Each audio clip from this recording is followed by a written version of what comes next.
죽어가는 여자를 업고 산길을 뛰었을 뿐인데 그 여자가 시집 오겠다고 합니다. 바보라서 의심도 못하고 장가를 갔는데 웬걸 순식간에 마을 최고 부자가 돼버렸어요. 근데 이게 화근이었습니다. 탐욕에 눈먼 양반이 재산도 모자라 마누라까지 노리고 달려들거든요. 사또랑 짜고 남편 목을 치려는 그 순간 아내의 눈이 푸르게 빛났습니다. 이 여자의 정체가 대체 뭐였을까요? 하늘이 내린 인연인지 저승사자가 도는 함정인지 바보나무꾼의 운명이 뒤집히는 순간을 지금 만나보세요. 저희 옛날 야담을 찾아주셔서 감사합니다. 구독과 좋아요를 눌러주시면 오늘 하루 행복이 가득하실 거예요. 옛날 옛적 그러니까 아주 오래전 조선 땅 어느 깊은 산골에 이런 일이 있었다고 해요. 그 마을에는 30이 넘도록 장가 한 번 못 가고 홀어머니를 모시며 사는 총각이 하나 살았는데 이름이 돌석이었습니다. 김돌석이라고 하면 그 동네에서 모르는 사람이 없었어요. 왜냐고요? 착하디 착해서가 아니라 머리가 좀 모자라서 바보라고 손가락질을 받았기 때문이죠. 7살 먹은 아이 정도의 지능밖에 안 되니 남들이 뭐라고 하면 그게 거짓말인지 참말인지 분간을 못하고 고개를 끄덕끄덕 하다가 맨날 당하기만 했습니다. 그래도 이 돌석이라는 사람 심성만큼은 비단결보다 고왔어요. 산에 올라가 나무를 하다가도 다친 새끼 새를 보면 품에 안고 내려오고 길에서 지렁이가 햇볕에 말라가는 걸 보면 손으로 집어다 그늘진 흙 위에 올려놓고 벌레 한 마리도 밟지 못하는 여린 마음씨를 가진 사람이었습니다. 그런 아들을 둔 어머니 박씨 부인은 평생을 고생만 하다 보니 몸이 쇠약해지고 눈마저 거의 보이지 않게 되었는데 밤마다 등잔불 아래서 한숨을 내쉬며 이 모자란 아들이 장가도 못 가고 혼자 늙어갈 것을 생각하니 눈물이 볼을 타고 흘러내렸습니다. 그러던 어느 날이었어요. 하필이면 그날따라 하늘에 구멍이 뚫린 것처럼 비가 쏟아지고 바람은 나무를 뿌리째 뽑을 듯이 사납게 불어댔습니다. 돌석은 아침 일찍 산에 올라가 나무를 하다가 날이 어두워지자 부랴부랴 지게를 지고 내려오는 길이었는데 산길이 미끄럽고 빗줄기가 눈앞을 가려서 한 발짝 떼기도 힘들었죠. 그렇게 헉헉거리며 산 중턱쯤 내려왔을 때 벼락이 내리쳐서 두 쪽이 난 커다란 고목나무 아래에 뭔가 하얀 것이 쓰러져 있는 게 보였습니다. 돌석이 가까이 다가가서 보니 그건 다름 아닌 사람이었어요. 젊은 여인이 흙탕물 속에 쓰러져서 가느다란 신음소리를 내고 있었습니다. 옷차림은 남루하기 짝이 없는데 이상하게도 흙탕물을 뒤집어 쓴 그 얼굴이 기이할 정도로 뽀얗고 고왔어요. 마치 연꽃이 진을 속에서 피어난 것처럼 그 험한 꼴을 하고서도 범상치 않은 기품이 느껴졌습니다. 보통 사람 같으면 여러 가지 생각이 들었을 거예요. 이 여자가 누구인지, 왜 이 험한 산 속에 혼자 있는지, 혹시 도적의 패거리는 아닌지 이런저런 의심이 먼저 앞섰을 텐데 우리 돌석이는 그런 거 생각할 머리가 없었습니다. 그저 사람이 쓰러져 있으니까 살려야겠다. 이 일념밖에 없었어요. 돌석이 지게를 내려놓고 여인을 번쩍 엎자 여인의 몸이 얼음장처럼 차가웠습니다. 숨이 붙어 있는지 아닌지도 모를 지경이었는데 돌석은 그 빗길을 미친 듯이 내달렸어요. 발이 미끄러져 넘어지면 다시 일어나고 또 넘어지면 또 일어나서 온몸이 흙투성이가 되도록 달리고 또 달려서 집에 도착했습니다. 박씨 부인이 깜짝 놀라 방문을 열자 돌석이 등에 업힌 여인을 내려놓으며 다급하게 입을 열었습니다. 어머니, 이 사람 살려야 해요. 산에서 죽어가고 있었어요. 박씨 부인이 앞이 잘 안 보이는 눈을 비비며 더듬더듬 여인의 손을 잡아보니 맥박이 가늘게 남아 뛰고 있었습니다. 당장 방에 눕히고 젖은 옷을 벗기고 마른 옷을 입힌 다음 아궁이에 불을 떼서 방을 훈훈하게 덮이고 생강차를 끓여 입술 사이로 조금씩 흘려 넣었어요. 그날 밤부터 돌석은 눈을 붙이지 않고 여인 곁을 지켰습니다. 이마에 수건을 얹어주고 땀을 닦아주고 죽을 쑤어서 떠먹여주고 지극정성을 다해 간호했어요. 하루가 지나고 이틀이 지나고 사흘째 되던 날 아침이었습니다. 여인이 눈을 떴어요. 까만 눈동자가 천천히 움직이며 낯선 천장을 바라보다가 곁에 앉아있는 돌석과 눈이 마주쳤습니다. 돌석이 얼마나 기뻤는지 입이 찢어지게 웃으며 어머니를 불렀고 박씨 부인이 헐레벌떡 달려와서 여인의 손을 잡았습니다. 여인이 마른 입술을 달싹이며 가느다란 목소리로 말했어요. 여기가 어디입니까? 박씨 부인이 여인의 손을 토닥이며 대답했습니다. 여기는 우리 집이란다. 아들이 산에서 널 업어왔어. 사흘을 알았구나. 여인은 그제야 상황을 파악했는지 고개를 돌려 돌석을 바라보았는데 그 눈빛이 참 묘했습니다. 마치 오래전부터 알고 있던 사람을 다시 만난 것 같은 그런 눈빛이었어요. 며칠이 더 지나 여인이 몸을 추스르고 자리에서 일어날 수 있게 되자 박씨 부인이 조심스럽게 물었습니다. 네가 누구냐, 어디서 왔느냐, 왜 그 험한 산속에 쓰러져 있었느냐.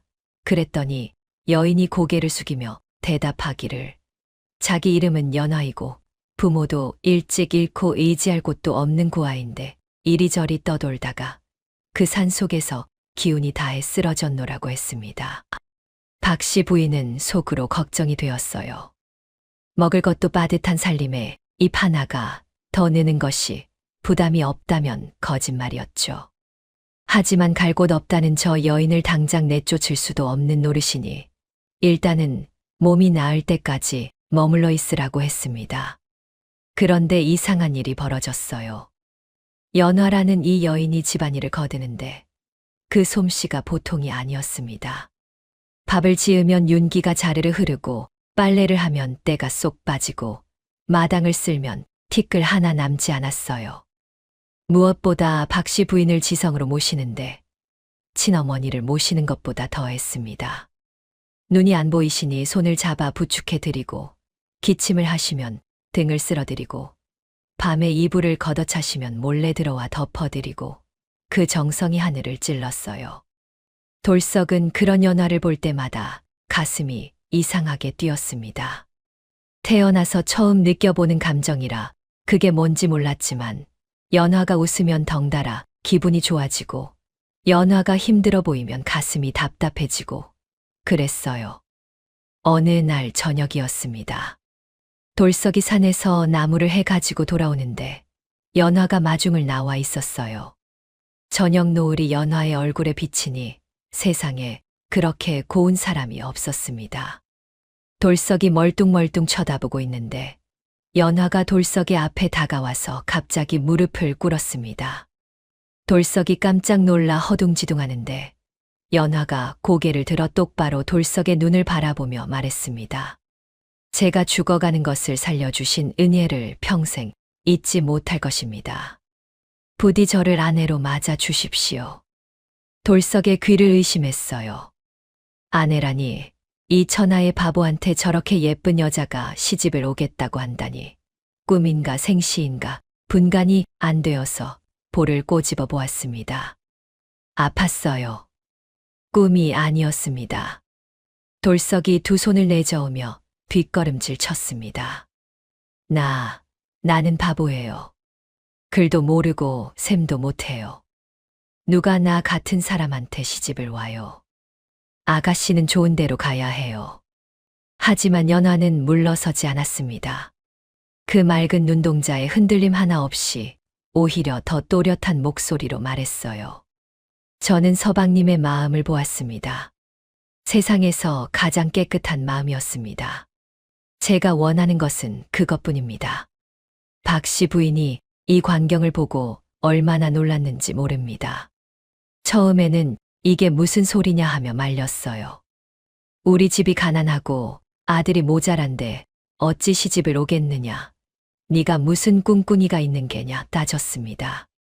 그런데 연화가 눈물을 글썽이며 진심을 호소하니 박씨 부인의 마음도 조금씩 녹았어요. 무엇보다 아들의 눈빛이 달라진 것을 알아챘습니다.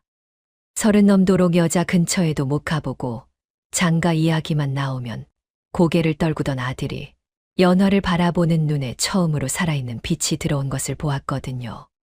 결국 박씨 부인이 허락했고 두 사람은 간소하게나마 혼례를 올렸습니다. 이 소문이 마을에 퍼지자 사람들 입에 오르내리기 시작했어요. 술청거리에서는 사내들이 모여 앉아 수군수군거렸고 우물가에서는 아낙네들이 빨래를 두드리며 킬킬거렸습니다. 바보 돌석이 산에서 여자를 주워왔다느니 그 여자가 정신이 나간 게 틀림없다느니 아니면 무슨 꿍꿍이가 있어서 재산을 노리는 거라느니 아니 그 집에 무슨 재산이 있다고 별별 말이 다 돌았습니다. 그 중에서도 돌석의 유일한 친구인 칠성이가 이 소식을 듣고 달려왔어요. 마을의 소식통이자 입이 싼 것으로 유명한 칠성이는 돌석네 집에 들어서자마자 눈이 휘둥그레졌습니다. 연화의 얼굴을 보는 순간 입이 떡 벌어져서 한참 동안 말을 잇지 못했어요.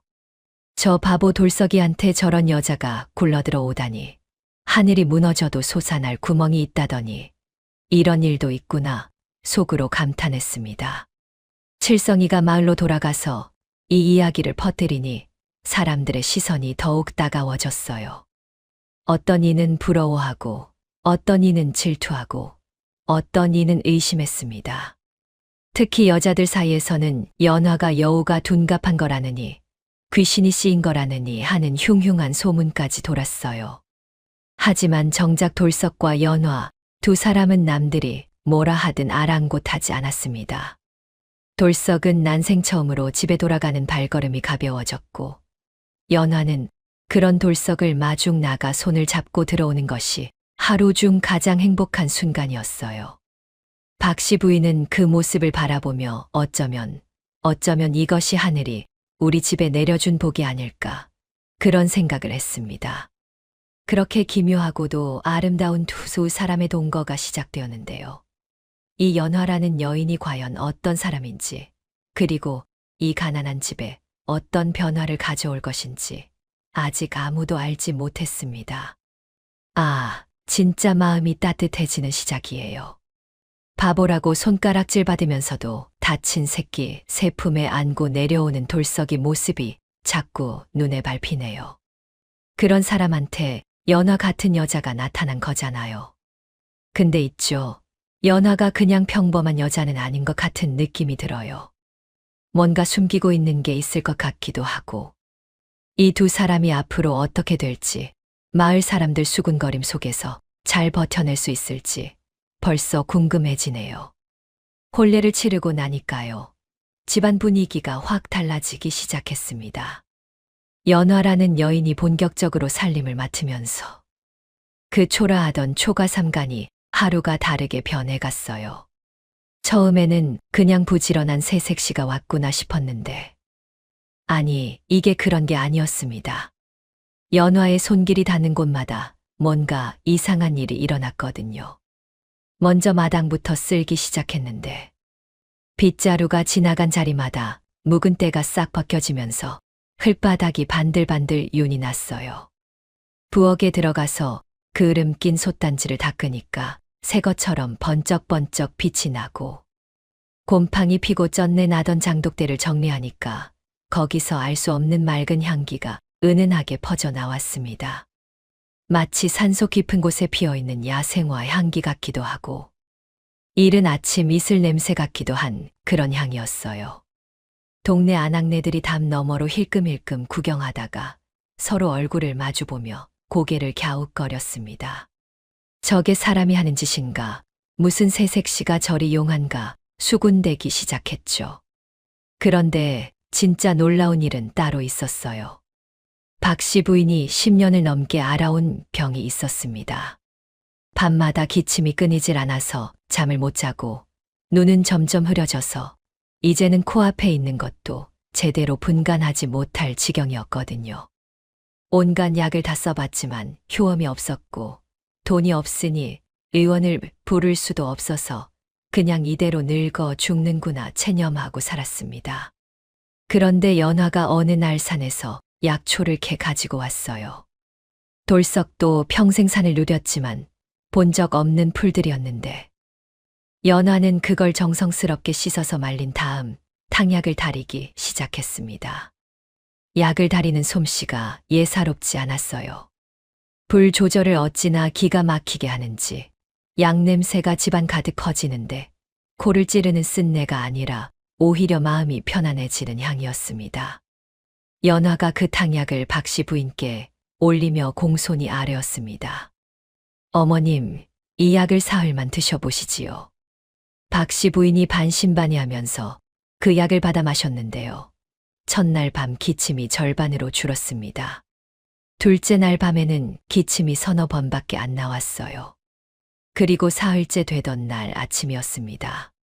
박씨 부인이 눈을 떴는데 세상이 달라 보였어요. 흐릿하기만 하던 시야가 맑아지면서 방 안 구석구석이 선명하게 들어왔습니다. 창문 틈으로 들어오는 햇살, 벽에 걸린 낡은 옷까지, 그리고 방문을 열고 들어오는 연화의 얼굴까지. 박씨 부인이 연화의 손을 덥석 잡으며 눈물을 쏟았어요. 10년 만에 며느리 얼굴을 똑똑히 본 것이었습니다. 이 소문이 마을에 퍼지자 사람들이 수군대기 시작했어요. 새색시가 용하다, 무당 아니냐, 여우가 둔갑한 거 아니냐, 별별 소리가 다 돌았지만 돌석내 식구들은 신경 쓰지 않았습니다. 어머니가 건강을 되찾으셨으니 그것만으로도 하늘에 감사할 일이었거든요. 자, 그런데 연화의 내조는 여기서 끝이 아니었습니다. 어느 날 연화가 돌석을 불러 앉혀놓고 뭔가를 가르치기 시작했어요. 처음에는 글자였습니다. 천자문 한자 한자를 손가락으로 땅바닥에 쓰면서 읽는 법을 알려주었는데 신기한 일이 벌어졌습니다. 평생 머리가 나빠서 아무것도 못 배운다고 포기했던 돌석이 연화가 가르쳐주는 것은 귀신같이 알아들었어요. 마치 잠들어 있던 머릿속 무언가가 깨어나는 것처럼 한 글자를 배우면 두 글자가 따라오고 10글자를 배우면 20글자가 저절로 익혀졌습니다.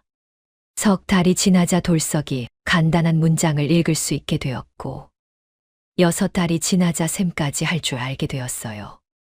어수룩하기만 하던 돌석의 눈빛에 점점 총기가 서리기 시작했습니다. 말투도 달라지고 걸음걸이도 달라지고 사람들을 대하는 태도도 달라졌어요. 마을 사람들이 그 변화를 눈치채고 또 한 번 놀랐습니다. 저게 그 바보 돌석이 맞느냐, 사람이 저렇게 달라질 수 있느냐, 입을 딱 벌리고 쳐다봤어요. 특히 평소에 돌석을 바보라고 놀려대던 젊은 사내들이 머쓱해져서 슬슬 피해 다니기 시작했습니다. 그러던 어느 날이었어요. 연화가 돌석에게 이상한 부탁을 했습니다. 산속 깊은 곳, 큰 바위 3개가 삼각형으로 서 있는 곳을 찾아가서 거기 땅을 파보면 붉은 흙이 나올 테니 그걸 한지게 파오라는 것이었어요. 돌석이 고개를 갸웃거렸습니다. 그 흙은 뭐에 쓰려고 그러는 거요? 연화가 빙그레 웃으며 대답했습니다. 서방님이 알 때가 되면 알게 될 것입니다. 일단 믿고 해주시지요. 돌석은 아내의 말이니까 영문도 모른 채 산에 올라갔습니다.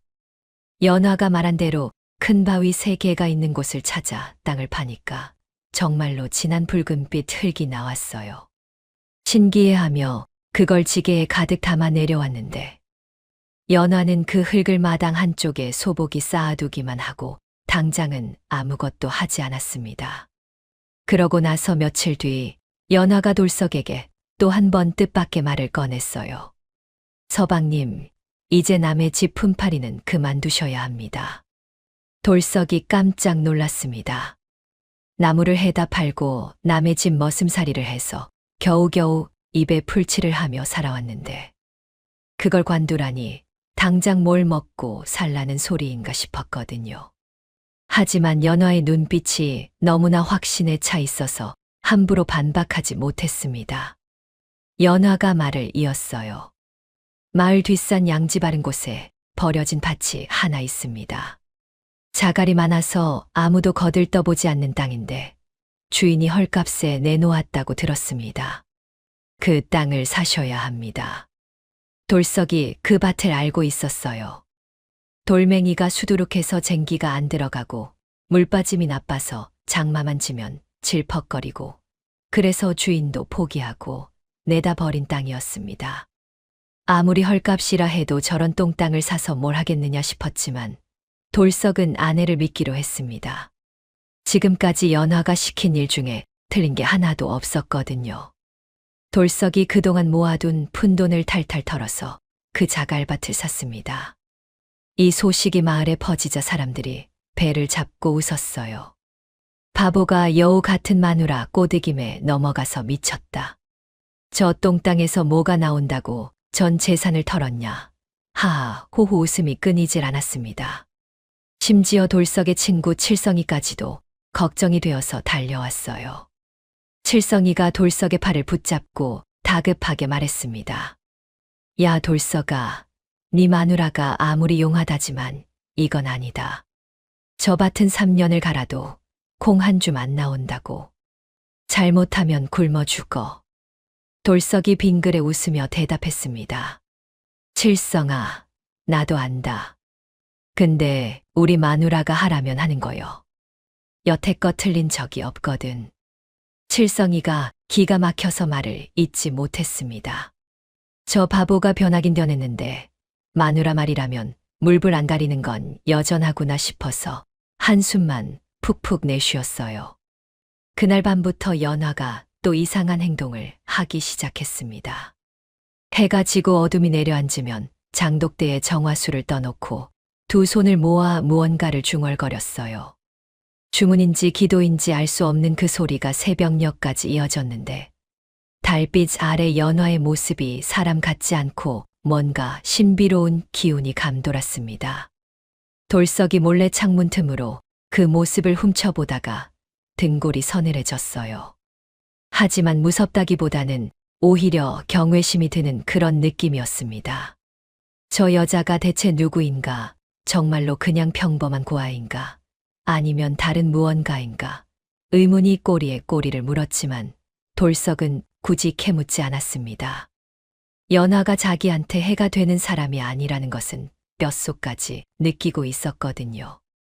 마을 사람들의 비웃음 속에서 돌석은 그 척박한 자갈밭을 묵묵히 일구기 시작했습니다.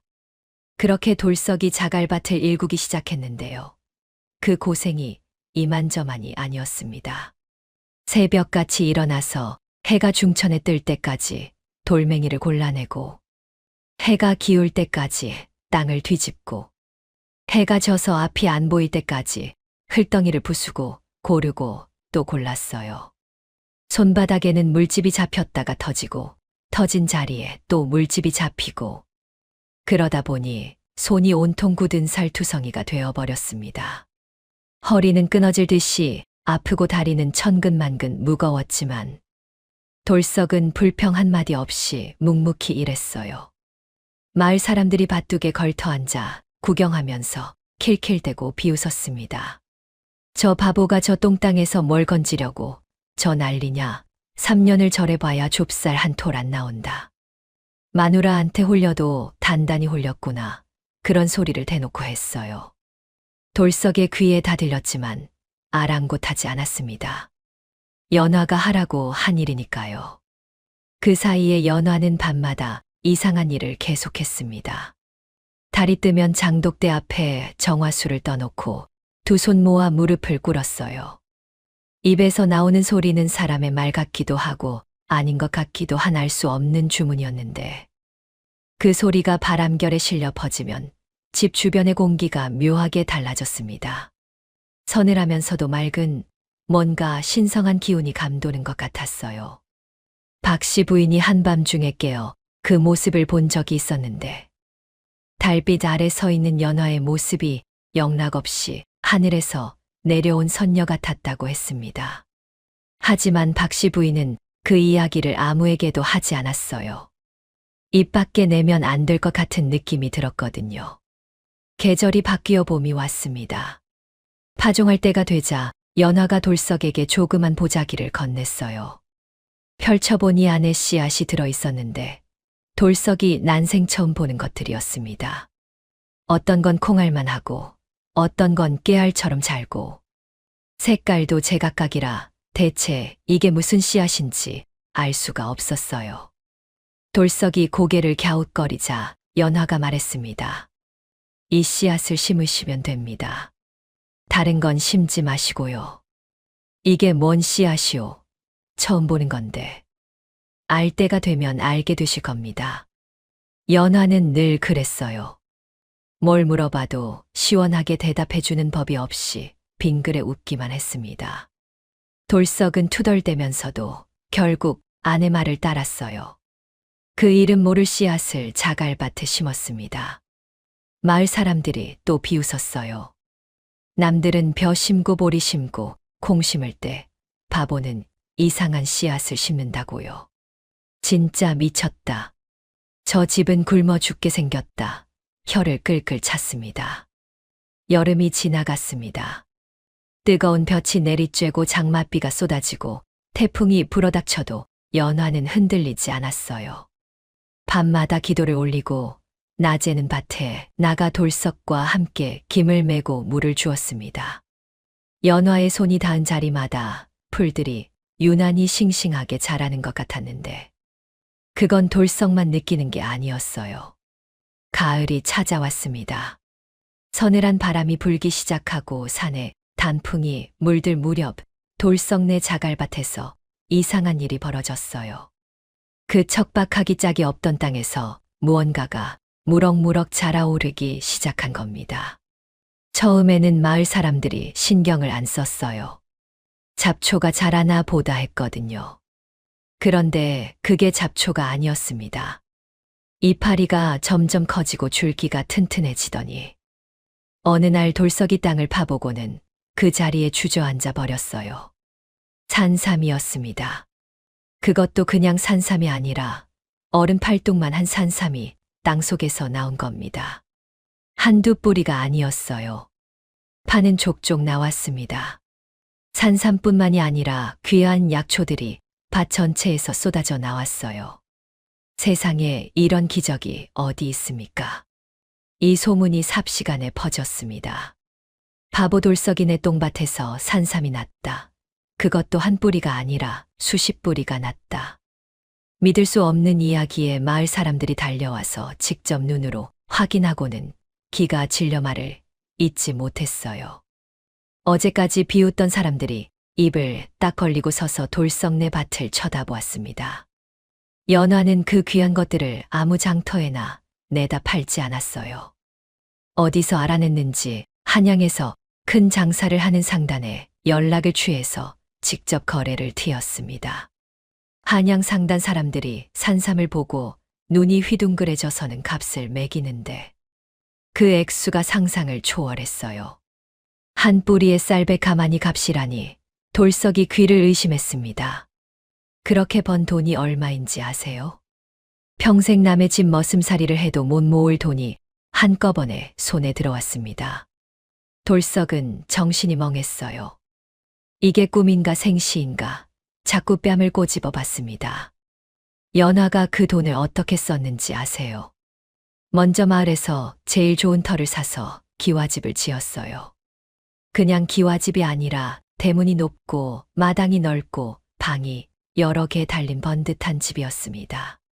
그리고 논밭을 사들였어요. 남의 땅에서 품팔이 하던 돌석이 이제는 자기 땅을 가지게 된 거예요.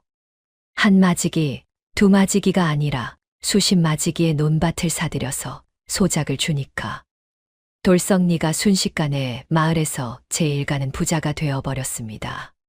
하인도 들였어요. 예전에 돌석을 바보라고 놀리던 사람들 중 몇몇이 살림이 어려워지자 고개를 숙이고 찾아와서 일자리를 달라고 했는데 돌석은 그들을 다 받아주었습니다. 원한을 갚을 생각이 조금도 없었어요. 오히려 후하게 품삯을 쳐주고 밥도 배불리 먹였습니다. 돌석은 이제 비단 옷을 입고 다녔지만 거들먹거리지 않았어요. 여전히 동네 어르신들께 허리 굽혀 인사하고 아이들에게 엿을 사주고 어려운 집에는 쌀을 보내주었습니다. 무엇보다 아내 연화를 하늘처럼 모셨어요. 연화가 앉으라 하면 앉고 서라 하면 서고 그 순종하는 모습이 변함이 없었습니다. 박씨 부인은 날마다 감격의 눈물을 흘렸어요. 평생을 가난에 시달리며 모자란 아들 걱정에 눈물로 밤을 지새웠는데 이제는 따뜻한 방에서 좋은 옷 입고 좋은 음식 먹으며 사니 이게 꿈인지 생시인지 분간이 안 된다고 했습니다. 며느리 연화를 볼 때마다 손을 꼭 잡고 이 은혜를 어찌 갚느냐며 눈시울을 붉혔어요. 그런데 연화는 겉으로는 평범한 안악처럼 행동했지만 밤이 되면 여전히 이상한 일을 했습니다. 모두가 잠든 한밤중에 몰래 집 밖으로 나가서 담장을 따라 한 바퀴를 돌았어요.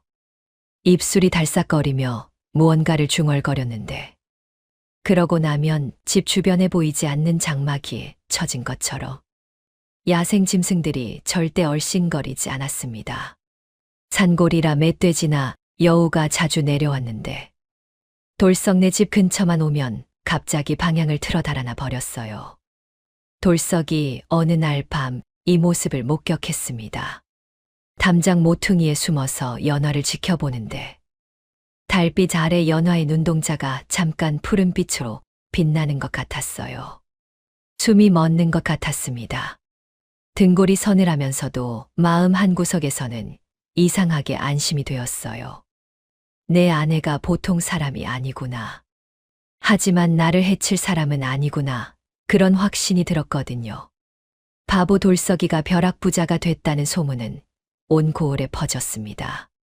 장터에서도 주막에서도 관아 앞마당에서도 그 이야기가 오르내렸어요.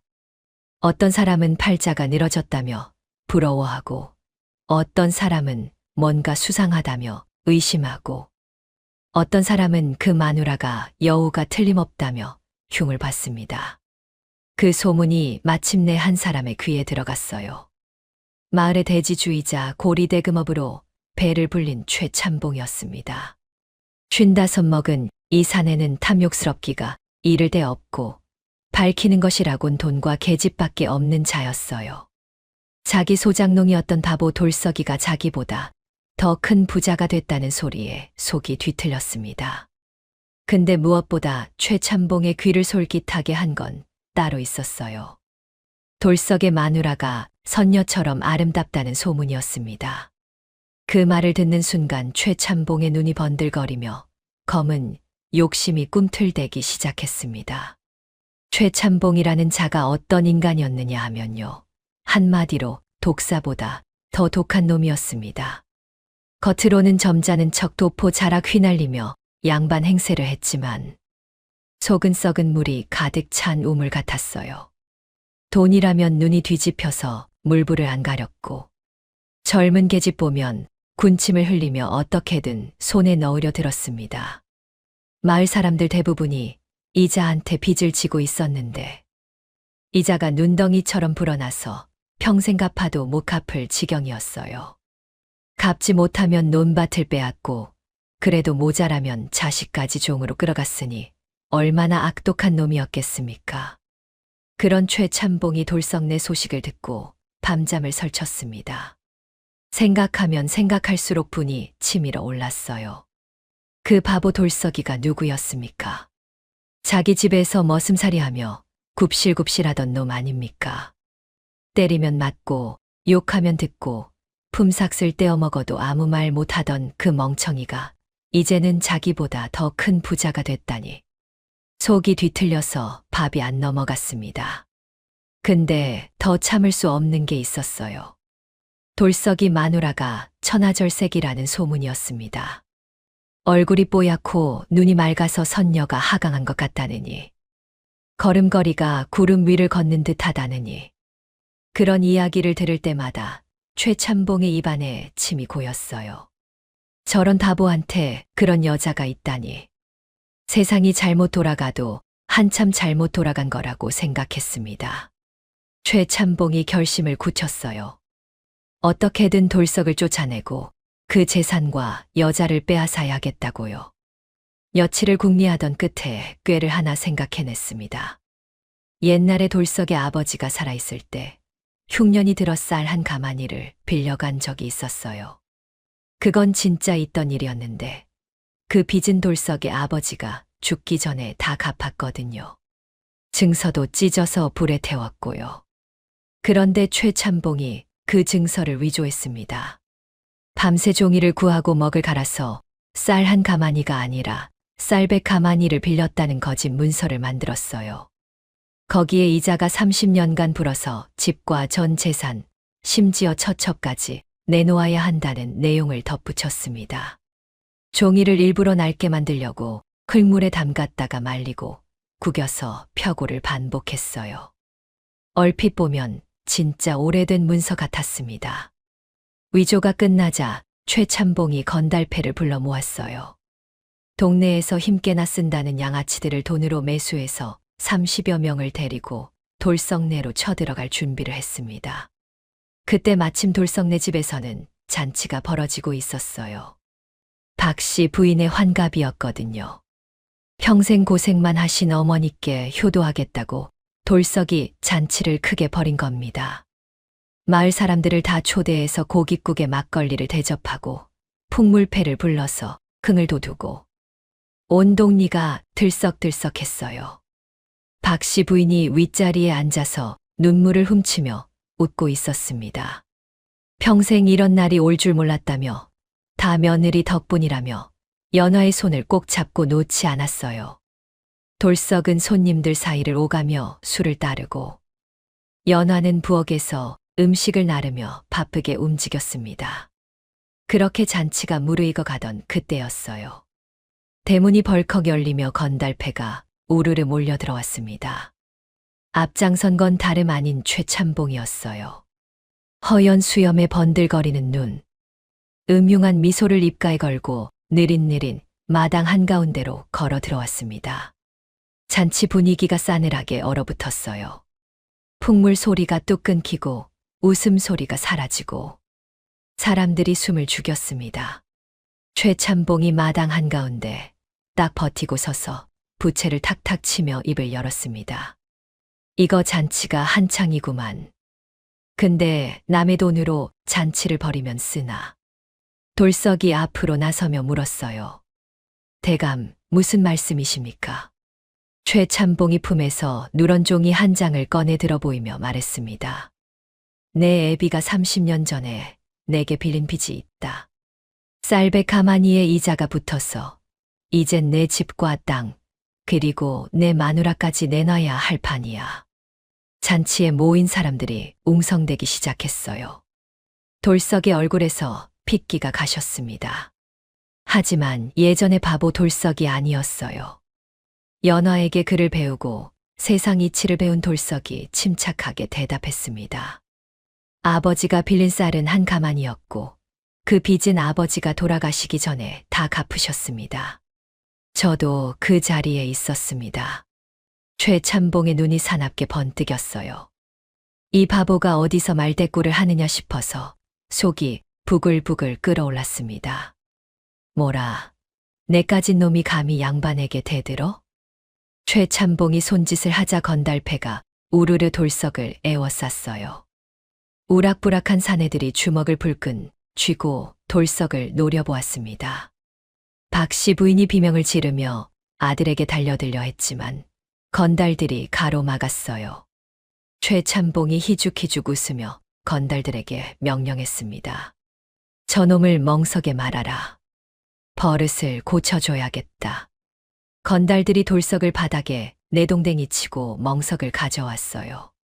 돌석을 멍석에 말아서 몽둥이로 두들겨 패려는 순간이었습니다. 멈추시오. 차갑고 맑은 목소리가 마당에 울려 퍼졌어요.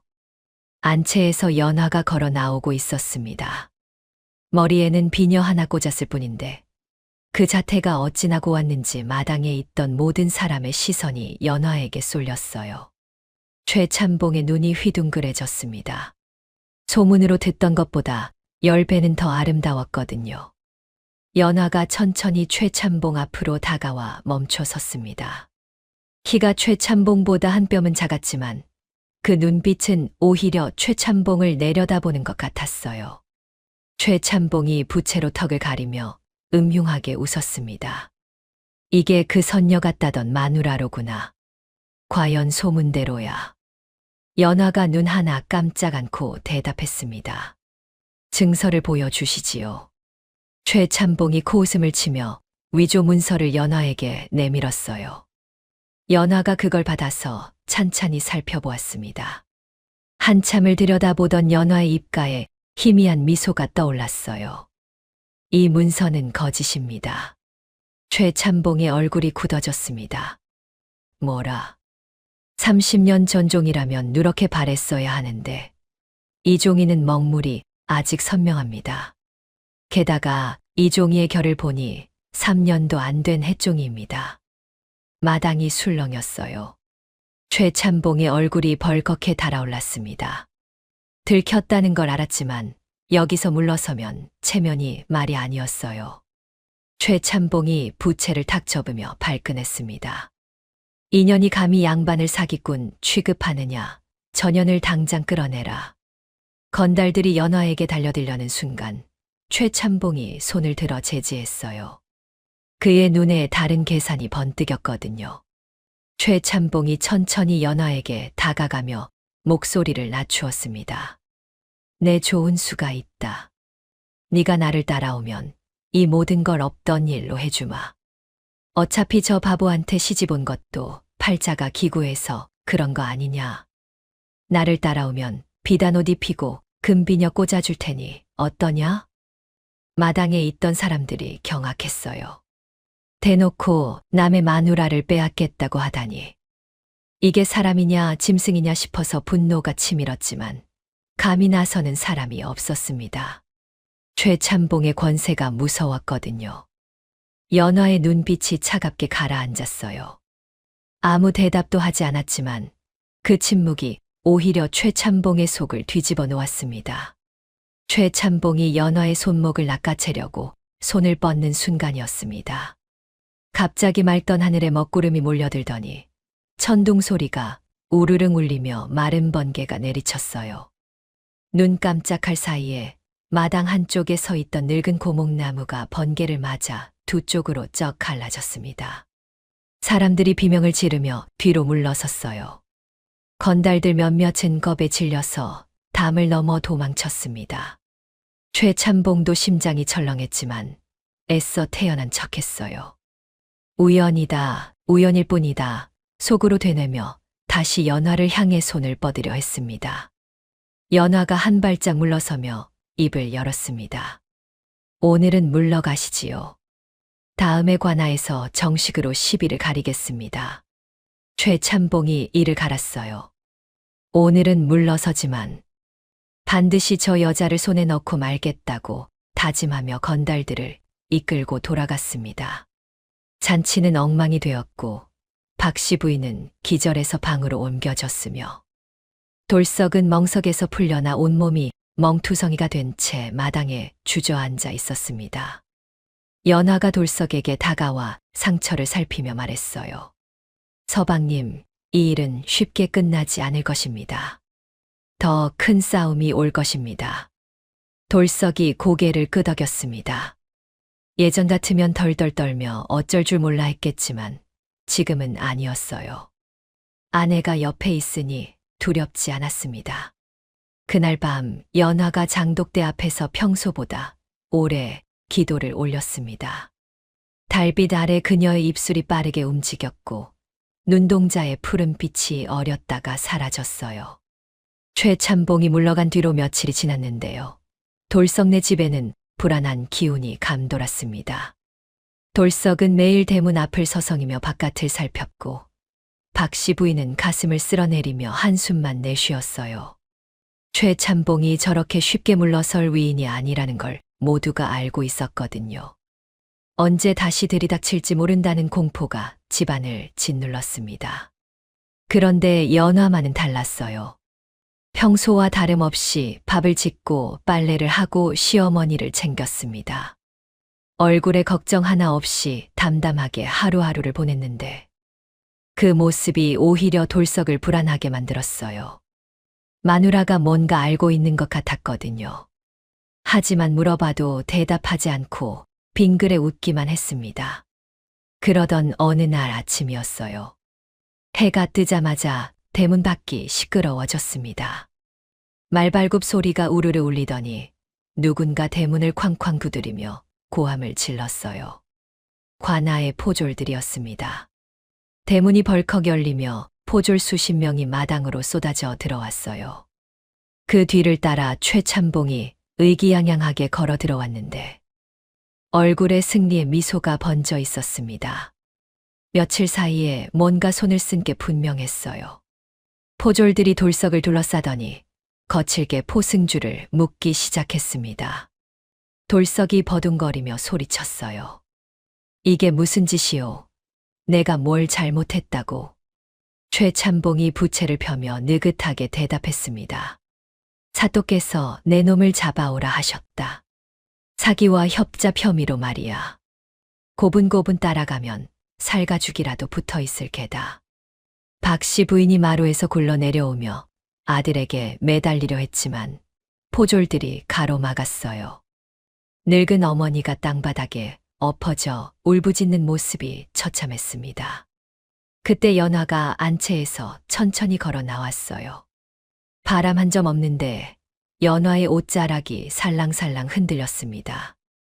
얼굴에는 아무런 감정도 드러나지 않았는데 그 무표정함이 오히려 섬뜩했어요.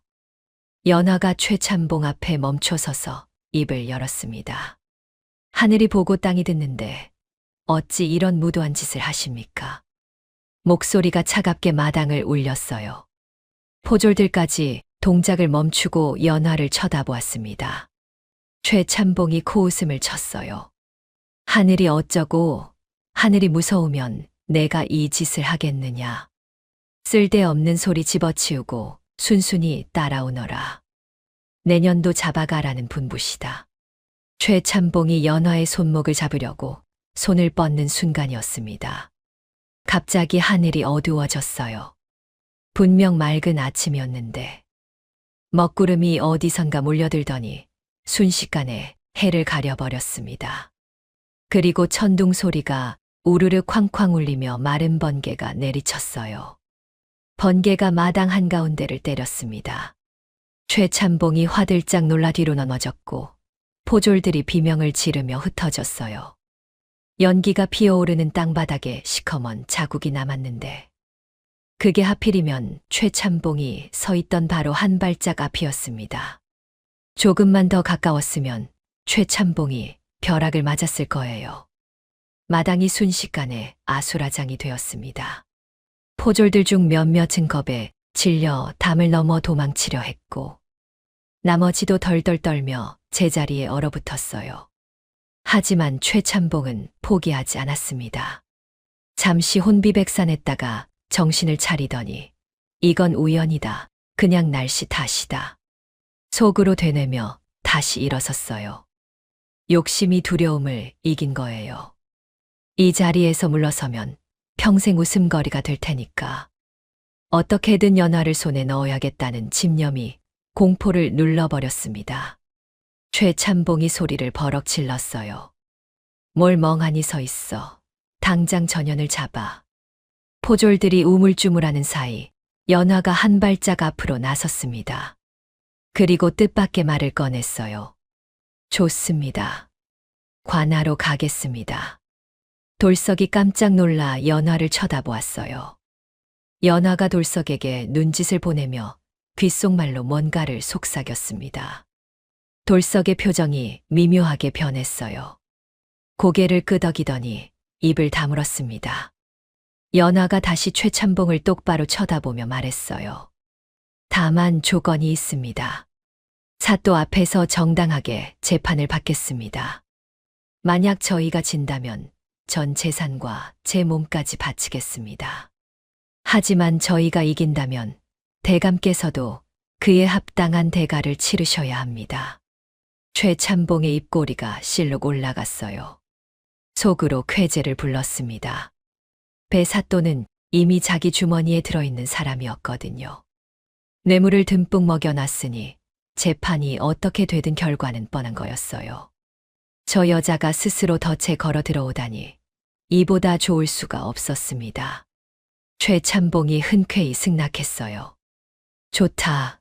그리하자. 사또 앞에서 결판을 내자꾸나. 그렇게 돌석과 연화는 포승줄에 묶인 채 관하로 끌려가게 되었습니다. 박씨 부인이 대문 앞에서 울부짖으며 땅을 치는 소리가 멀리까지 들렸어요. 관하로 가는 길에 연화가 돌석의 품에 작은 호리병을 하나 슬쩍 넣어 주었습니다. 손바닥만 한 크기의 옥으로 만든 병이었는데 안에 뭔가 액체가 찰랑거렸어요. 연화가 나지막이 속삭였습니다. 이걸 잘 간직하고 계세요. 때가 되면 쓸 일이 있을 겁니다. 돌석이 고개를 끄덕이며 호리병을 깊숙이 품에 감추었습니다. 뭔지는 몰라도 연화가 준비한 것이니 분명 중요한 물건일 거예요. 관아에 도착하니 이미 소문이 퍼져서 마당에 구경꾼들이 인산인해를 이루고 있었어요. 바보 돌석이가 최참봉한테 잡혀왔다. 그 선녀 같은 마누라도 같이 왔다. 웅성웅성 수군대는 소리가 사방에서 들렸습니다. 배 사또가 대청마루 위에 앉아 있었어요. 기름진 얼굴에 탐욕스러운 눈. 뱃살이 도포를 터질 듯이 밀어내는 그 꼴이 탐과 놀이의 전형이었습니다. 백성을 돌보기는커녕 뇌물 받아먹기에 혈안이 된 위인이었거든요. 최참봉과 이미 짜고 치는 고스톱이라 재판이고 뭐고 형식일 뿐이었어요. 돌석과 연화가 마당에 무릎을 꿇렸습니다. 최참봉이 사또 옆에 자리를 잡고 앉아서 부채질을 하며 느긋하게 구경했어요. 배 사또가 위조 문서를 펼쳐놓고 재판을 시작했습니다. 하지만 재판이라고 하기도 민망했어요. 사또가 일방적으로 돌석을 죄인으로 몰아갔거든요. 네가 빚을 갚지 않았다. 네가 최참봉을 사기꾼이라 모함했다. 내 죄가 막심하다. 그런 식이었습니다. 연화가 차분하게 반박했어요. 문서가 위조라는 증거를 조목조목 제시했습니다. 종이의 상태, 먹의 농도, 필체의 흔들림까지 하나하나 짚어가며 논리적으로 따졌어요. 구경하던 백성들이 고개를 끄덕이며 연화의 말이 맞다고 수군대기 시작했습니다. 하지만 내 사또는 들은 척도 안 했어요. 논리가 막히니까 아예 억지를 부리기 시작했습니다. 내년이 요사스러운 말로 관아를 능멸한다. 죄를 더 보태겠다며 고함을 질렀어요. 최참봉이 부채로 입을 가리며 킬킬 웃었습니다. 연화가 아무리 똑똑해봤자 권력 앞에서는 소용없다는 걸 보여주는 것 같았어요. 배 사또가 형방에게 명령을 내렸습니다. 저 여자의 입을 막아라. 그리고 저 놈에게 주리를 틀어라. 형방이 형틀을 가져오고 포졸들이 돌석의 다리를 묶기 시작했어요. 줄이라는 게 얼마나 무서운 형벌인지 아세요? 두 다리 사이에 나무 막대기를 끼우고 비틀면 뼈가 으스러지는 고통이 온몸을 관통합니다. 제대로 당하면 평생 불구가 되는 거예요. 돌석의 얼굴이 창백해졌어요. 하지만 연화를 쳐다보니 연화가 미세하게 고개를 끄덕이고 있었습니다. 아직 때가 아니라는 뜻이었어요. 주리가 시작되었습니다. 형방이 막대기를 비틀자 돌석의 입에서 비명이 터져 나왔어요. 뼈가 삐걱거리는 소리가 났고 돌석의 얼굴이 고통으로 일그러졌습니다. 구경하던 백성들 중 몇몇이 차마 못 보겠다며 고개를 돌렸어요. 연화의 눈빛이 변했습니다. 아까까지의 차분함이 사라지고 눈동자 깊은 곳에서 푸른빛이 서서히 피어올랐어요. 주변의 공기가 서늘해지더니 바람 한 점 없던 마당에 찬바람이 휘몰아치기 시작했습니다. 구경꾼들이 웅성대며 두리번거렸어요. 갑자기 왜 이러지? 날씨가 왜 이래? 불안한 눈빛을 주고받았습니다. 연화가 천천히 자리에서 일어섰어요. 포승줄이 묶여 있었는데 스르륵 저절로 풀려버렸습니다. 포졸들이 기겁하며 뒤로 물러섰어요. 연화의 입술이 움직였습니다. 알아들을 수 없는 말이 새어 나왔는데 그 순간 하늘이 또다시 어두워지며 천둥 소리가 우르르 울렸어요. 그녀는 이제 인간의 방식으로는 이들을 상대할 수 없다는 걸 깨달은 것이었습니다. 선녀의 힘을 쓸 때가 온 거예요. 아휴, 진짜 손에 땀을 쥐게 하네요. 돌석이가 줄이 틀리는 장면에서 저도 모르게 주먹을 꽉 쥐었어요. 최참봉이랑 배삿도 저 썩어 빠진 놈들 보니까 속이 부글부글 끓는데 연화가 드디어 눈빛이 변했잖아요. 포승줄이 저절로 풀리는 거 보셨죠? 이제 진짜 시작인 것 같아요. 선녀가 본색을 드러내면 저 악당들이 어떻게 될지 벌써 다음이 궁금해서 미치겠네요. 연화가 일어서는 순간 관아 마당 전체가 얼어붙은 것처럼 고요해졌습니다. 포승줄이 스스로 풀려나간 걸 본 포졸들이 혼비백산에서 뒤로 물러났고 구경하던 백성들도 입을 딱 벌린 채 숨을 죽였어요. 하늘에서는 천둥이 우르르 울리고 먹구름 사이로 번개가 번쩍번쩍 쳤습니다. 분명히 무슨 일이 벌어지려는 찰나였어요.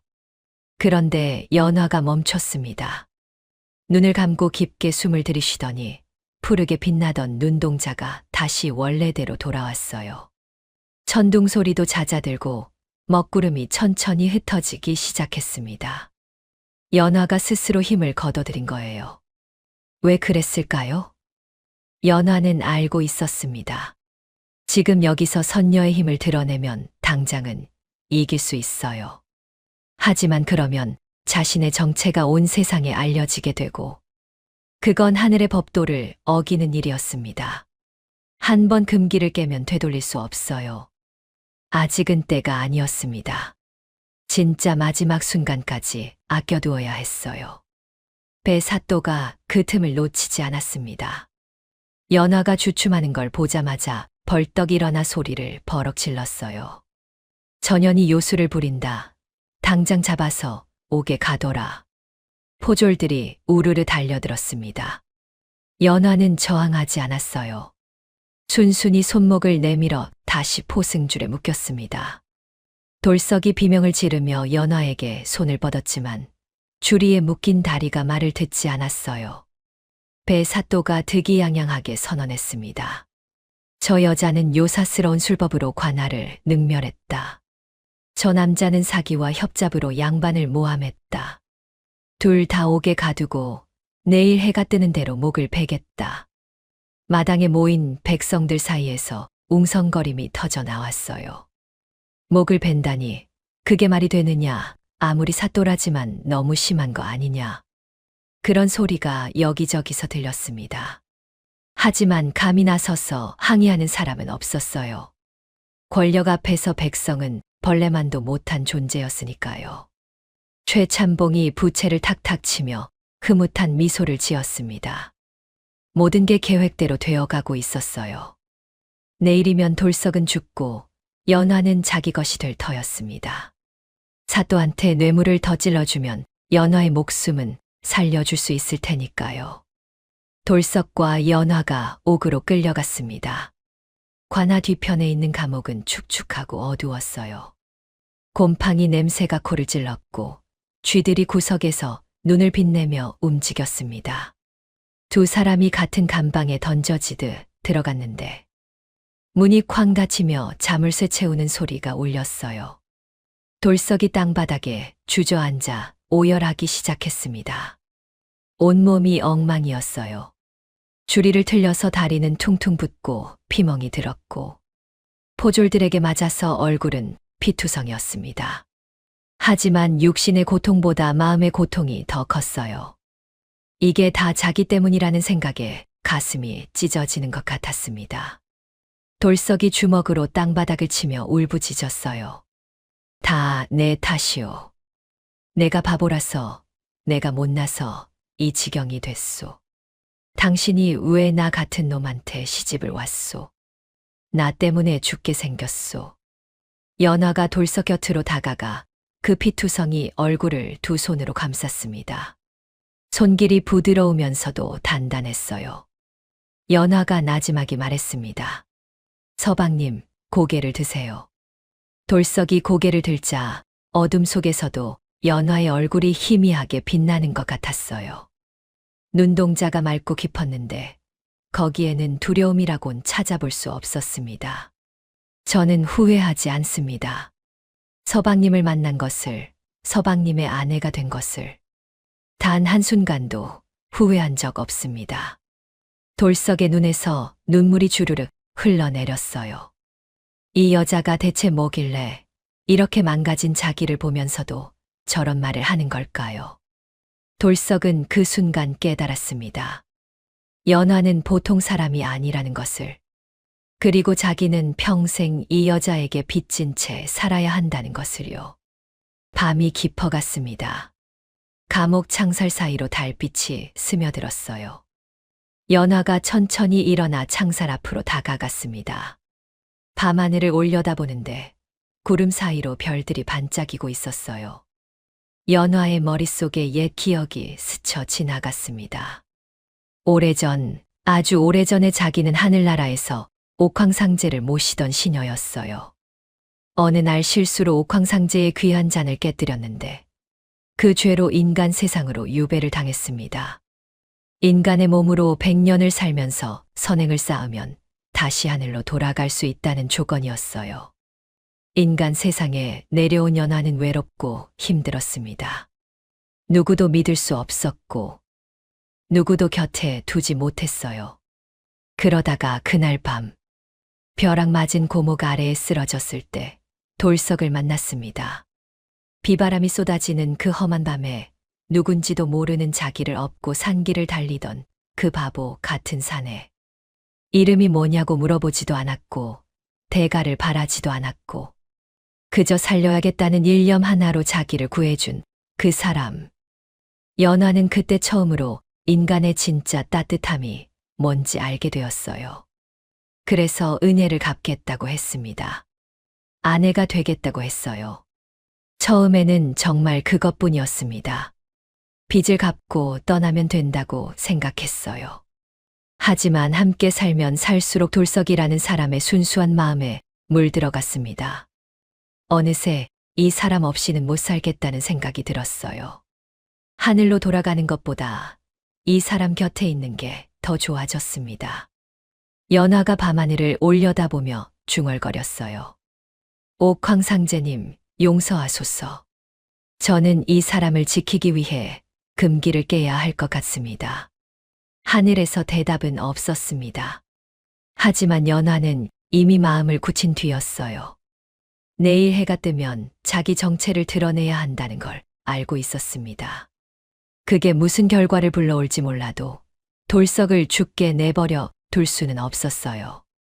그 사이 밖에서는 다른 일이 벌어지고 있었습니다. 박 씨 부인이 관아 앞에서 밤새 울며 호소하고 있었어요. 무릎이 까지고 목이 쉬도록 살려달라고 빌었지만 아무도 거들떠보지 않았습니다. 포졸들이 귀찮다며 쫓아내도 물러나지 않고 다시 기어와서 땅에 이마를 찧었어요.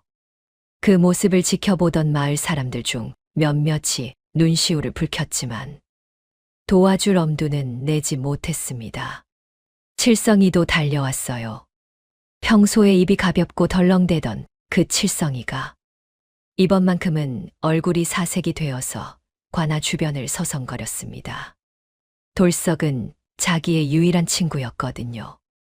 뭔가 해야 한다는 건 알겠는데 뭘 어떻게 해야 할지 몰라서 발만 동동 굴렀어요.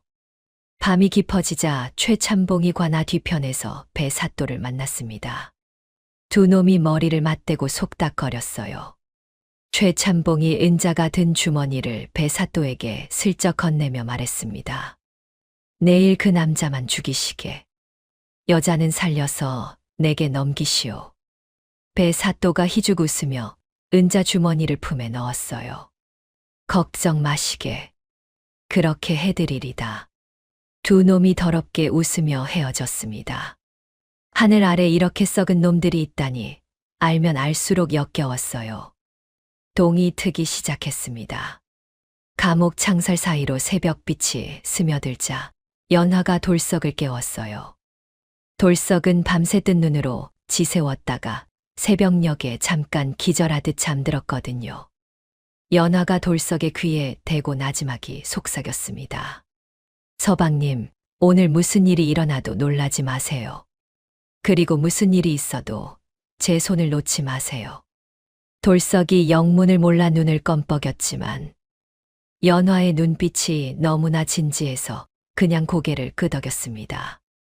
얼마 후 포졸들이 우르르 몰려왔어요. 감옥 문이 열리고 두 사람이 끌려 나갔습니다. 관아 마당을 지나 형장으로 가는 길이었어요. 형장에는 이미 사람들이 잔뜩 모여 있었습니다. 소문을 듣고 몰려온 구경꾼들로 인산인해를 이뤘어요. 박씨 부인이 형장 앞에서 미친 듯이 울부짖고 있었고, 칠성이가 그런 박씨 부인을 부축하며 눈물을 흘리고 있었습니다. 돌석과 연화가 형장 한가운데 무릎 꿇려졌습니다. 최참봉과 배사또가 정자 위에 앉아 술판을 벌이며 이 광경을 구경하고 있었어요. 마치 놀이라도 보듯이 킬킬거리며 웃고 있었습니다. 망나니가 커다란 칼을 들고 나왔어요. 햇빛에 시퍼런 칼날이 번쩍였습니다. 망나니가 칼춤을 추며 으스대기 시작했는데 그 모습이 섬뜩하면서도 서글펐어요. 배사또가 일어서서 선언했습니다. 죄인 김돌서, 내 죄가 막심하니 목을 베어 만백성에게 경고로 삼겠다. 망나니가 칼을 번쩍 들어 올렸습니다. 돌석의 목을 향해 칼이 내리치려는 찰나였어요. 연화가 조용히 눈을 감았습니다. 칼날이 햇빛을 받아 시퍼렇게 빛났습니다. 망나니가 크게 기압을 넣으며 칼을 내리치려는 바로 그 순간이었어요. 연화의 눈이 번쩍 떠졌습니다. 그 눈동자가 평소와 달랐어요. 검은 눈동자가 아니라 깊고 투명한 푸른빛이 가득 차올라 있었습니다. 연화의 몸을 감고 있던 포승줄이 스르륵 풀려 나갔어요. 아무도 손대지 않았는데 저절로 끊어져 버린 겁니다. 형장에 있던 모든 사람이 숨을 멈추었어요. 이게 뭔가, 무슨 일이 벌어지는 건가? 눈앞의 광경을 믿을 수가 없었습니다. 연화가 천천히 자리에서 일어섰습니다. 그리고 하늘을 향해 두 팔을 쭉 뻗었어요. 그 순간 세상이 변했습니다. 대낮이었는데 갑자기 암흑천지가 되었어요. 해가 먹구름에 삼켜지듯 사라지고 사방이 캄캄해졌습니다. 사람들이 비명을 지르며 허둥대기 시작했어요. 이게 무슨 일이냐? 하늘이 무너지는 거냐? 공포에 질린 목소리가 사방에서 터져 나왔습니다. 천둥 소리가 하늘을 갈랐어요. 우르르 쾅쾅 귀가 찢어질 듯한 소리가 연달아 울리더니 하늘에서 굵은 우박이 쏟아지기 시작했습니다. 주먹만 한 얼음덩이가 빗발처럼 내리치니 사람들이 머리를 감싸고 땅바닥에 엎드렸어요. 비명과 울음소리가 뒤엉켜 아수라장이 되었습니다. 연화의 몸에서 빛이 났어요. 눈을 뜰 수 없을 만큼 눈부신 서광이 연화를 감싸더니 그녀가 입고 있던 평범한 치마 저고리가 순식간에 다른 옷으로 바뀌었습니다. 하늘하늘한 비단이 흰빛과 옥빛으로 빛나고 등 뒤로 날개옷이 펄럭였어요. 선녀의 옷이었습니다. 진짜 하늘에서 내려온 선녀의 날개옷이 그녀의 몸을 감싸고 있었습니다. 형장에 모인 사람들이 그 모습을 보고 넋이 나갔어요. 입을 딱 걸린 채 말을 잇지 못하고 어떤 이들은 무릎이 꺾여 그 자리에 털썩 주저앉았습니다. 아까까지 칼을 휘두르던 망나니는 칼을 떨어뜨리고 벌벌 떨었어요. 연화가 입을 열었습니다. 평소의 나지막한 목소리가 아니었어요. 우레처럼 울리는 목소리가 형장 전체를 뒤흔들었습니다. 탐욕에 눈이 멀어 하늘 무서운 줄 모르는 놈들아. 그 소리가 사방에 메아리 쳤어요. 정자 위에 앉아있던 최참봉과 배사또가 화들짝 놀라 벌떡 일어났습니다. 술잔이 뒤집어지고 술상이 엎어졌어요. 두 놈의 얼굴이 하얗게 질렸습니다. 연화가 손을 들어 올려 하늘을 가리켰어요. 그러자 하늘에서 벼락이 떨어졌습니다. 번개가 관아의 현판을 정통으로 내리쳤어요. 쾅하는 굉음과 함께 현판이 산산조각 나서 사방에 흩어졌습니다. 불꽃이 튀고 연기가 피어올랐어요. 그게 끝이 아니었습니다. 두 번째 벼락이 최참봉과 배사또가 앉아있던 정자를 때렸어요. 정자 기둥이 부러지며 지붕이 무너져 내렸습니다. 최참봉과 배사또가 비명을 지르며 굴러떨어졌어요.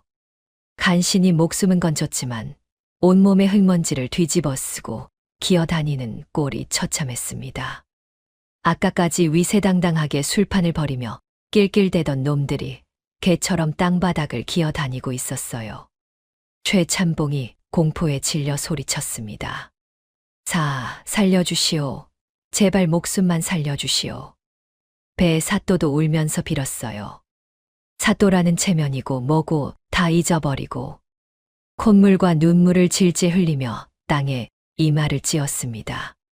조금 전까지 사람 목숨을 파리 목숨처럼 여기던 놈들이 제 목숨이 위태로워지니까 벌레처럼 기어다니며 구걸하는 꼴이라니요. 연화가 차갑게 내려다보았습니다. 그리고 손을 휘저었어요. 그러자 바람이 불었습니다. 평범한 바람이 아니었어요. 회오리처럼 거세게 휘몰아치는 바람이 관아 건물 안으로 들이닥쳤습니다. 방문이 벌컥 열리고 장롱이 뒤집히고 서류가 사방으로 흩날렸어요. 그 바람에 실려 무언가가 형장 마당에 쏟아졌습니다. 은자가 가득 든 주머니들이 여기저기 굴러다녔어요. 뇌물로 받은 돈이었습니다. 그리고 문서들이 펄럭이며 바닥에 떨어졌는데 거기에는 최참봉과 배사또가 짜고 친 온갖 악행이 낱낱이 적혀 있었습니다. 위조 문서, 뇌물수수 기록, 양민의 재산을 빼앗은 내역, 죄 없는 사람을 죽인 기록까지. 두 놈의 죄가 만천하에 공개되었어요. 마당에 엎드려 있던 백성들이 고개를 들어 그걸 보았습니다. 순간 분노가 치밀어 올랐어요. 저놈들이 우리를 이렇게까지 속이고 있었구나. 저렇게 악독한 짓을 저지르고 있었구나. 이를 갈며 두 놈을 노려보았습니다. 하지만 감히 손을 대지는 못했어요. 하늘에서 벌을 내리고 있으니 사람이 끼어들 일이 아니었거든요. 연화가 천천히 걸어 내려갔습니다. 공중에 떠 있던 그녀의 발이 땅에 닿자 그녀가 지나가는 곳마다 땅에서 꽃이 피어났어요. 흘바닥인데 꽃이 피어난 겁니다. 하얀 연꽃, 분홍 연꽃이 연화의 발자국을 따라 줄줄이 피어올랐습니다. 사람들이 경악하며 입을 딱 벌렸어요. 연화가 최참봉 앞에 멈춰 섰습니다. 최참봉이 고개를 들어 연화를 올려다보았어요. 그 눈에 극도의 공포가 서려 있었습니다. 아까까지 탐욕스럽게 번들거리던 눈이 지금은 겁에 질려 떨고 있었어요. 연화가 나지막이 말했습니다. 네가 탐낸 것이 무엇이더냐? 재물이냐, 색이냐? 그 욕심에 눈이 멀어 순박한 사람을 짓밟고 목숨까지 빼앗으려 했구나. 최참봉이 입을 벌려 뭔가 말하려 했지만 목구멍에서 소리가 나오지 않았어요. 공포에 질려 혀가 굳어버린 겁니다. 연화가 손가락을 들어 최참봉의 이마를 가볍게 툭 건드렸습니다. 그 순간 최참봉의 눈이 뒤집혔어요. 온몸이 부들부들 떨리더니 입에서 거품을 물고 바닥에 쓰러졌습니다. 눈동자가 풀리고 얼굴이 일그러지더니 정신이 나가버렸어요.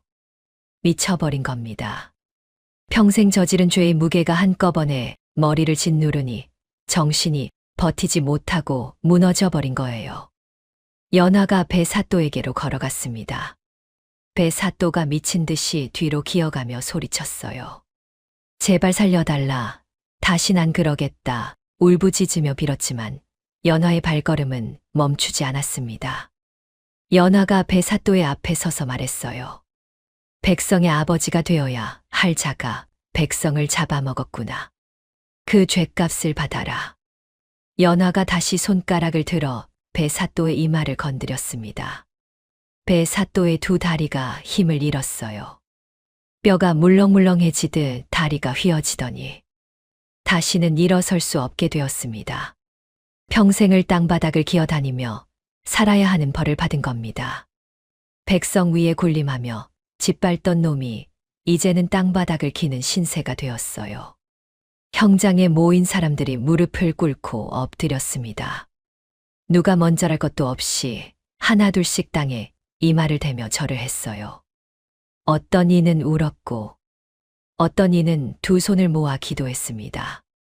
선녀님이 강림하셨다. 하늘이 악인을 벌하셨다. 그런 외침이 여기저기서 터져 나왔습니다. 연화가 돌석에게로 다가갔어요. 돌석은 넋이 나간 채 바닥에 앉아 있었습니다. 방금 일어난 일이 믿기지 않았거든요. 내 아내가 정말로 선녀였구나. 그 생각만이 머릿속을 맴돌았어요. 연화가 돌석 앞에 무릎을 꿇고 앉았습니다. 그리고 돌석의 손을 잡으며 말했어요. 서방님, 이제 다 끝났습니다. 돌석의 눈에서 눈물이 주르륵 흘러내렸습니다. 무슨 말을 해야 할지 몰랐어요. 그냥 연화의 손을 꼭 잡은 채 울기만 했습니다. 박씨 부인이 비틀거리며 달려왔어요. 아들과 며느리를 끌어안고 하염없이 울었습니다. 칠성이도 울면서 달려왔어요. 온 형장이 울음바다가 되었습니다. 하늘의 먹구름이 서서히 걷히기 시작했어요. 해가 다시 얼굴을 내밀었습니다. 우박은 멈추었고 바람도 잦아들었어요. 마치 아무 일도 없었다는 듯이 형장 위로 따스한 햇살이 쏟아져 내렸습니다. 하지만 형장 한가운데 피어난 연꽃들은 그대로 남아 있었어요. 그리고 땅바닥을 기어다니는 두 악인의 모습도요. 형장에서 벌어진 일은 순식간에 온 고을에 퍼졌습니다. 바보 돌석의 아내가 하늘에서 내려온 선녀였다느니, 그 선녀가 악인들을 벌했다느니, 믿기 어려운 이야기가 사람들의 입에서 입으로 전해졌어요. 어떤 이는 직접 눈으로 봤다며 흥분해서 떠들었고, 어떤 이는 허무맹랑한 소리라며 고개를 저었습니다. 하지만 형장 바닥에 피어난 연꽃을 본 사람들은 아무도 부정할 수 없었어요. 클바닥에서 연꽃이 피어난다는 게 말이 됩니까? 사람의 힘으로는 절대 불가능한 일이었거든요. 소동이 끝나고 집으로 돌아온 뒤로 돌석네 집에는 묘한 침묵이 흘렀습니다. 박씨 부인은 연화가 방에 들어오면 황급히 자리를 피했어요. 무섭다기보다는 감히 마주 앉을 수가 없었던 거예요. 선녀한테 밥을 해달라고 시키고 빨래를 해달라고 시킨 게 송구스러웠습니다. 괜히 혼자 끙끙거리며 머리를 조아렸어요. 돌석은 더 심했습니다. 연화를 똑바로 쳐다보지 못했어요. 눈이 마주칠 것 같으면 고개를 휙 돌렸고, 연화가 말을 걸어도 우물쭈물 대답만 하다가 슬금슬금 피해 다녔습니다. 두려움과 경외심이 뒤섞여서 어찌해야 할지 몰랐거든요. 내가 어떻게 선녀를 아내로 삼았던 거지? 내가 무슨 자격으로 저 사람을 안았던 거지? 그런 생각에 밤잠을 설쳤습니다. 연화는 그런 돌석을 지켜보며 가슴이 아팠어요. 예상했던 일이었습니다. 자기 정체를 드러내면 이렇게 될 줄 알고 있었어요. 하지만 어쩔 수 없었습니다. 돌석을 살리려면 금기를 깨야 했으니까요. 그게 무슨 결과를 가져오든 감수해야 했어요.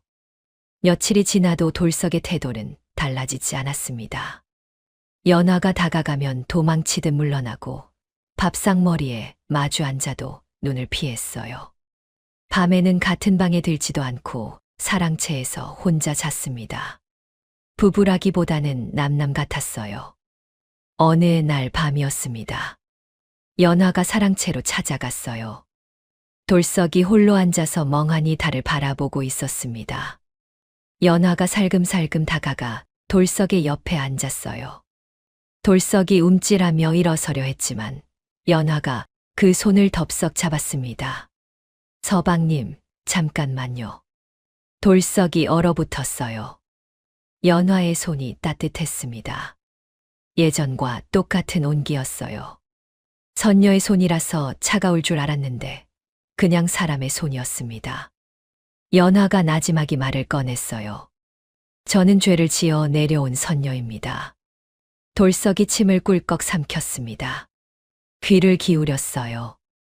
오래전 하늘나라에서 옥황상제님을 모시던 시녀였는데 실수로 귀한 잔을 깨뜨렸습니다. 그 벌로 인간 세상에 유배되었어요. 100년을 선행으로 살면 다시 하늘로 돌아갈 수 있다는 조건이었습니다. 연화의 목소리가 떨렸어요. 그런데 인간 세상에 내려와서 당신을 만났습니다. 비바람 치는 그날 밤 죽어가는 저를 업고 뛰던 당신을 보았어요. 아무것도 바라지 않고 아무것도 묻지 않고 그저 살려야겠다는 마음 하나로 저를 구해준 당신을요. 연화의 눈에 눈물이 고였습니다. 그 순수한 마음에 제가 반했습니다. 처음에는 은혜를 갚으려고 했어요. 빚을 갚고 떠나면 된다고 생각했습니다. 하지만 당신과 살면 살수록 떠날 수가 없었어요. 하늘로 돌아가는 것보다 당신 곁에 있는 게 더 좋았습니다. 돌석이 고개를 돌려 연화를 바라보았어요. 달빛 아래 연화의 얼굴에 눈물이 반짝였습니다. 서방님 덕분에 저는 죄를 씻었습니다. 당신의 착한 마음이 저를 구원했어요. 이제 하늘로 돌아갈 수 있습니다. 돌석의 심장이 쿵 내려앉았어요. 돌아간다고? 하늘로. 그 말이 머리를 때렸습니다. 연화가 돌석의 손을 더 꽉 잡으며 말했습니다. 하지만 저는 돌아가지 않겠습니다. 당신과 함께 늙어가는 인간의 삶을 택하겠습니다. 돌석이 눈을 크게 떴어요. 자기 귀를 의심했습니다. 선녀가 인간으로 남겠다고. 나 같은 바보 때문에? 연화가 빙그레 웃었어요. 당신은 바보가 아닙니다. 세상에서 가장 착한 사람이에요. 저는 그런 당신의 아내로 평생을 살고 싶습니다. 연화가 품에서 무언가를 꺼냈습니다. 날개옷이었어요. 형장에서 나타났던 그 눈부신 선녀의 날개옷이 작게 접혀서 연화의 손 안에 들려 있었습니다. 달빛을 받아 은은하게 빛나는 그 옷은 하늘로 돌아가는 유일한 방법이었어요. 연화가 마당으로 나갔습니다. 돌석이 뒤따라 나왔어요. 박씨 부인도 인기척에 깨어나 마루로 나왔습니다. 세 사람이 마당에 서서 연화를 지켜보았어요. 연화가 날개옷을 땅에 내려놓았습니다. 그리고 품에서 부싯돌을 꺼냈어요. 찰칵 소리와 함께 불꽃이 튀었습니다. 그 불꽃이 날개옷에 옮겨 붙었어요. 날개옷이 타오르기 시작했습니다. 푸른 불꽃이 피어올라 하늘로 솟구쳤어요. 연기가 아니라 빛이었습니다. 눈부신 빛이 밤하늘을 수놓으며 사라져갔어요. 하늘로 가는 길이 끊어지는 순간이었습니다. 연화는 스스로 하늘을 포기한 거예요. 돌석이 연화에게 달려갔습니다. 아내를 와락 끌어안았어요. 아까까지의 두려움이고 경외심이고 다 사라지고 그냥 연화가 고마웠습니다. 이 여자가 나를 위해 하늘을 버렸구나. 선녀의 삶을 버리고 인간으로 남았구나. 그 마음이 벅차올라서 눈물이 쏟아졌습니다. 박씨 부인도 울었어요. 두 사람을 끌어안고 한참을 울었습니다. 하늘이 우리 집에 보물을 내려주셨구나. 이 며느리는 진짜 하늘이 준 선물이었구나. 그런 생각에 가슴이 뭉클했습니다. 그날 밤 이후로 돌석네 집에는 다시 평화가 찾아왔어요. 옥황상제도 연화가 스스로 날개옷을 태웠다는 걸 알고는 더 이상 그녀를 찾지 않았습니다. 어쩌면 그녀의 진심에 감복했는지도 몰라요. 하늘의 선녀가 인간 남자를 위해 영혼을 버렸으니 그 사랑이 얼마나 깊은지 옥황상제도 인정한 거예요. 세월이 흘렀습니다. 돌석과 연화는 번 재산으로 어려운 사람들을 도왔어요. 흉년이 들면 곡식을 풀어 백성들을 먹였고, 가난한 집 아이들에게 글을 가르쳤고, 병든 사람에게는 약을 지어 주었습니다. 두 사람의 선행이 고을 전체에 퍼지니 사람들이 돌석을 더 이상 바보라 부르지 않았어요. 오히려 어른이라 부르며 존경했습니다. 바보라 놀림받던 돌석은 마을의 현자가 되었습니다. 사람들이 어려운 일이 있으면 돌석을 찾아와 조언을 구했어요. 돌석은 언제나 따뜻한 말로 그들을 위로하고 방향을 알려주었습니다. 연화에게 배운 지혜가 이제는 온전히 돌석의 것이 되어 있었거든요. 두 사람 사이에서 자식들도 태어났어요. 아들 둘에 딸 하나, 셋 다 건강하고 총명하게 자랐습니다. 아이들은 어머니의 지혜와 아버지의 선한 마음씨를 물려받아 훌륭하게 성장했어요. 장성에서는 과거에 급제하고 벼슬길에 올라 가문을 빛냈습니다. 박씨 부인도 오래오래 사셨어요. 연화의 보살핌 덕분에 건강을 되찾은 뒤로 20년을 더 살았습니다. 손자 손녀들에게 둘러싸여 편안하게 눈을 감았는데 마지막 순간까지 연화의 손을 잡고 고맙다는 말을 되풀이했어요. 그렇게 오랜 세월이 흘러 돌석과 연화도 백발이 성성한 노인이 되었습니다. 두 사람은 여전히 다정했어요. 아침이면 손을 잡고 마당을 거닐고 저녁이면 마루에 나란히 앉아 별을 바라보았습니다. 젊었을 때처럼 뜨겁지는 않았지만 오랜 세월 함께한 정이 깊고 단단하게 쌓여 있었어요. 어느 가을날이었습니다. 돌석이 마루에 앉아 연화에게 말했어요. 여보, 이제 갈 때가 된 것 같소. 연화가 빙그레 웃으며 대답했습니다. 저도 알고 있어요. 같이 가요. 두 사람이 서로를 바라보며 손을 맞잡았습니다. 그날 밤 두 사람은 같은 시각에 편안하게 눈을 감았어요. 잠든 것처럼 고요하게 서로의 손을 잡은 채로 숨을 거두었습니다. 얼굴에는 미소가 띄어져 있었어요. 그런데 다음 날 아침 이상한 일이 벌어졌습니다. 하늘에서 두 마리의 학이 내려왔어요. 흰 깃털이 눈부시게 빛나는 커다란 학들이 지붕 위에 내려앉더니 긴 목을 늘려 울음소리를 냈습니다. 그 소리가 어찌나 슬프면서도 아름다웠는지 마을 사람들이 모두 밖으로 뛰쳐나왔어요. 학들이 두 사람의 방으로 들어갔습니다. 잠시 후 두 줄기 빛이 학의 등에 올라타는 것이 보였어요. 돌석과 연화의 혼이었습니다. 젊은 시절의 모습으로 돌아간 두 사람이 학의 등에 나란히 앉아 하늘로 올라갔어요. 학들이 하늘 높이 날아올랐습니다. 구름 사이로 점점 작아지다가 마침내 보이지 않게 되었어요. 마을 사람들이 하늘을 올려다보며 눈물을 흘렸습니다. 두 분이 하늘나라로 가셨구나. 이제 저 하늘에서 영원히 행복하게 사시겠구나. 그런 생각에 슬프면서도 기뻤어요. 그 뒤로 그 마을에는 이런 이야기가 전해졌습니다. 착한 마음으로 사람을 구하면 하늘이 복을 내린다고요. 그리고 진심으로 사랑하면 하늘도 그 사랑을 꺾지 못한다고요. 바보 돌석과 선녀 연화의 이야기는 할머니에서 손녀에게로, 어머니에서 딸에게로 대대로 전해지며 사람들의 가슴에 남았습니다. 아, 진짜 눈물이 나네요. 연화가 날개옷을 태우는 장면에서 가슴이 뭉클해졌어요. 하늘로 돌아갈 수 있는데, 영원히 살 수 있는데, 그걸 다 버리고 바보 돌석 옆에 남겠다고 한 거잖아요. 그리고 마지막에 두 사람이 손잡고 같은 날 눈 감았다는 거. 학 두 마리가 내려와서 하늘로 데려갔다는 거. 이런 결말이 있을 수가 있나요? 옛날 이야기는 다 해피엔딩이라지만 이렇게 예쁜 결말은 처음이에요. 좋은 사람은 결국 복 받는다는 거. 그냥 마음이 따뜻해지네요. 오늘도 시청해주셔서 감사합니다. 다음에는 어떤 이야기가 듣고 싶은지 댓글로 남겨주세요.